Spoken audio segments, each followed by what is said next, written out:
Hello, hello, hello everyone. Sinong mga dyan mahihilig kumain ng chocolates? Ayan guys, ang chocolates Ferrero, Hershey, napakamahal, very costly chocolates. Pero depende yan sa brand name ng company ng chocolate. Hershey's Kisses. Ayan. Ang sarap. Dark chocolate talaga guys is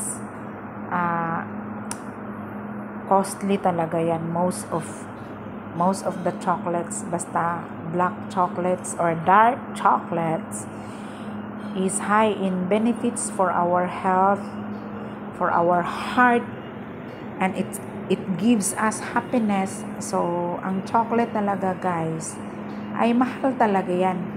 Expensive. But very worth it naman kasi nakapagbibigay saya ito sa ating puso at damdamin. Most of the time, ayan, pinipili ko yan 100% dark chocolates. Merong 85% dark chocolates. 78, 75%.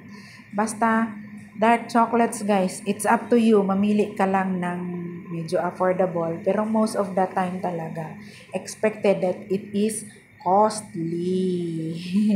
But, worth it to buy naman. Ang quality is yan, paborito yan ng mga anak ko. Yan, 85%. Ayan, dairy milk. Meron kasi niyan white chocolate. Masarap din siya ang white chocolates. Pero most of the time, my children requested me, Mama, kindly buy the dark chocolate. Kahit mapait, gusto nila. Kasi sabi nila, pure. So sabi ko, okay. Your request will be granted. Mamimili ako ng mga chocolates. Merong nakalagay sa bottle, may white. Meron ding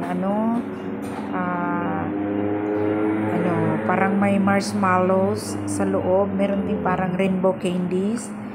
Then, black chocolates. Yan ang pinaka-the best. And iba't iba ang price ng chocolates. But, it's worth it to buy. Happy. Yan, meron ding durian flavor guys. Merong durian candy. Meron ding chocolate na may durian sa loob. So, it's up to you. You have to combine and collect everything. Thank you for watching guys. Thank you for your love and support. Bye!